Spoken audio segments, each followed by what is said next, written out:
Drive Tesla is reporting that Tesla has been ordered to address air quality violations at its Fremont manufacturing facility by the Bay Area Air Quality Management District BAAQMD. The violations stem from breakdowns and operational failures in Tesla's thermal oxidizer system, which controls emissions in the paint shop. These failures have allowed harmful pollutants to escape into the atmosphere. Operational decisions to shut down abatement systems due to other equipment problems have worsened the issue. The abatement order requires Tesla to hire an independent third-party consultant to evaluate current air quality management practices and recommend improvements.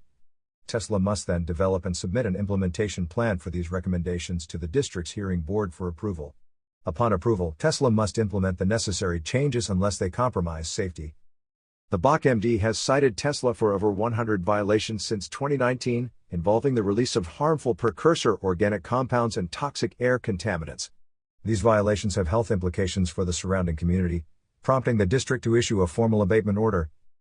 Philip Fine, executive officer of the BAAQMD, emphasized the importance of this order, stating it is crucial to ensure Tesla takes prompt and effective action to stop harmful emissions and comply with air quality regulations. In February 2024, Tesla agreed to a $1.5 million settlement following allegations of improper disposal of hazardous waste at multiple sites, including the Fremont factory. You are listening to UON News.